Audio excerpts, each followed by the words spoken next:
नमस्कार, MK news में आपका स्वागत है। आइए रुक करते हैं हरियाणा डायरी की मुख्य खबरों की ओर। हरियाणा विधानसभा बजट सत्र के 9वें दिन सदन की कार्यवाही सुबह 11 बजे प्रश्नकाल के साथ शुरू हुई। सत्ता पक्ष और विपक्ष के करीब 20 विधायकों ने सरकार से अहम सवाल पूछे। इस दौरान पृथला से विधायक रघुवीर तेवतिया ने पलवल और बहादुरगढ़ के बीच में ट्रॉमा सेंटर का मुद्दा उठाया। उन्होंने कहा कि ये इंडस्ट्रियल एरिया है, यहाँ आए दिन कोई न कोई दुर्घटना होती रहती है। जब तक इन मरीजों को दिल्ली या फरीदाबाद लेकर जाया जाता है, तब तक बड़ा हादसा हो जाता है।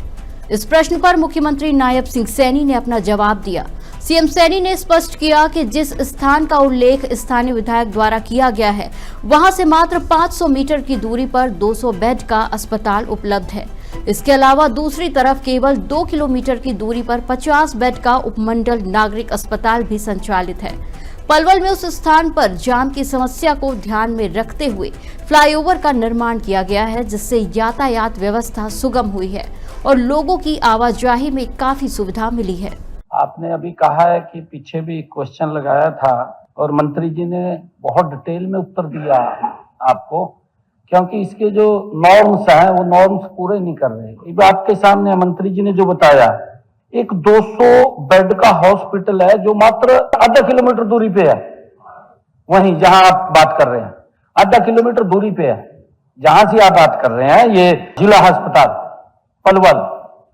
और दूसरा जो है 50 बेड का एसडीएच जो मात्र जीटी रोड के ऊपर है, एकदम से आपको दूर भी नहीं जाना पड़ रहा, 2 किलोमीटर पे है जहां से आप बात कर रहे हैं। माननीय अध्यक्ष जी, मैं आपको बताना चाहता हूं, अब जाम की स्थिति नहीं है, जाम की स्थिति इनके समय में थी। आज तो पलवल के ऊपर फ्लाईओवर बना दिया माननीय अध्यक्ष जी, ऊपर से भी जाओ और नीचे से भी जाओ, कहीं जाम ही नहीं लग रहा। हालांकि कल यानी बजट सत्र की कार्यवाही के 8वें दिन हरियाणा विधानसभा में गुरुवार को बजट बढ़ाए जाने का मुद्दा सदन में उठाया गया। पूंडरी के भाजपा विधायक सतपाल जांबा ने कबड्डी एकेडमी के अधूरे पड़े भवन और बजट बढ़ाए जाने का मुद्दा उठाया। उन्होंने कहा कि इसके लिए 2 करोड़ रुपए की राशि कम है। ठेकेदार बजट राशि बढ़ाने की बात कह रहे हैं।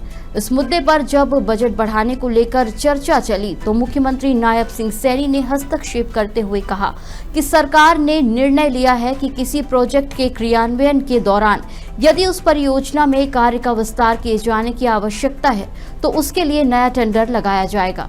सीएम सैनी ने कहा कि वर्तमान में ऐसी स्थिति है कि कोई प्रोजेक्ट चल रहा है तो बीच में ही एक्सपेंशन कर देते हैं और बार बार एक्सपेंशन से बहुत समस्या आती है, जिससे बजट बढ़ने और एनहेंसमेंट जैसी दिक्कतें उत्पन्न होती है। इन सब के समाधान के लिए सरकार ने निर्णय लिया है कि किसी प्रोजेक्ट के लिए कोई टेंडर लगा है और यदि उसमें किसी प्रकार का विस्तार करना है तो उसके लिए अलग से टेंडर लगाया जाएगा। इस संबंध में सभी विभागों के अधिकारियों को दिशा निर्देश दिए जा चुके हैं। मैं इसके अंदर एक बात कहना चाह रहा हूँ, क्योंकि लगातार जो काम चलते हैं उस काम के बाद उसकी एक्सपेंशन कर देते हैं बिना बताए। और अब हमने निर्णय किया है कि अगर किसी की एक्सपेंशन भी होगी तो बाकायदा उसका अलग टेंडर लगेगा, हम ऐसे कोई एक्सपेंशन नहीं करेंगे। ये मैंने विभागों को भी कहा है, सभी अधिकारियों को भी कहा है कि किसी भी टेंडर जो हुआ है जिसकी अलॉटमेंट हो गई है, अगर उसके अंदर एक्सपेंशन कोई करना चाहता है तो दोबारा टेंडर लगाए। तो वैसे नहीं उसका होगा, क्योंकि बार बार बड़ी समस्या आ रही है माननीय अध्यक्ष जी इसके कारण से, क्योंकि टेंडर लग जाता है, जितना बजट है उसके बाहर चले जाते हैं, फिर वो हरासमेंट में आता रहता है, तो बड़ी दिक्कतें आ रही हैं। हरियाणा के मुख्यमंत्री नायब सिंह सैनी से आज संत कबीर कुटीर में सिंगापुर इंडिया बिजनेस फेडरेशन के चेयरमैन प्रसून मुखर्जी ने शिष्टाचार भेंट की। इस दौरान दोनों के बीच हरियाणा में निवेश की संभावनाओं और व्यापारिक सहयोग को लेकर विस्तृत चर्चा हुई। बैठक के दौरान मुख्यमंत्री नायब सिंह सैनी ने सिंगापुर इंडिया बिजनेस फेडरेशन और सिंगापुर के निवेशकों को हरियाणा में निवेश करने के लिए आमंत्रित किया। मुख्यमंत्री नायब सिंह सैनी ने कहा कि राज्य सरकार निवेशकों के लिए अनुकूल वातावरण प्रदान कर रही है और हरियाणा में उद्योगों के लिए बेहतर बुनियादी ढांचा और नीतियां उपलब्ध है। इस अवसर पर गुरुग्राम में सिंगापुर इंडिया बिजनेस फेडरेशन का बिजनेस सेंटर स्थापित करने और सिंगापुर की कंपनियों के कार्यालय खोलने की संभावनाओं पर भी चर्चा की गई। सीएम सैनी ने भरोसा दिलाया कि हरियाणा सरकार की ओर से निवेशकों को हर संभव सहयोग दिया जाएगा। वहीं सिंगापुर इंडिया बिजनेस फेडरेशन के चेयरमैन प्रसून मुखर्जी ने मुख्यमंत्री नायब सिंह सैनी को सिंगापुर आने का निमंत्रण दिया। उन्होंने मुख्यमंत्री से आग्रह किया कि वो सिंगापुर आकर वहां के निवेशकों के साथ सीधी बातचीत करें और हरियाणा में निवेश के अवसरों पर चर्चा करें। इस मुलाकात को हरियाणा और सिंगापुर के बीच व्यापारिक संबंधों को मजबूत करने की दिशा में एक महत्वपूर्ण कदम माना जा रहा है।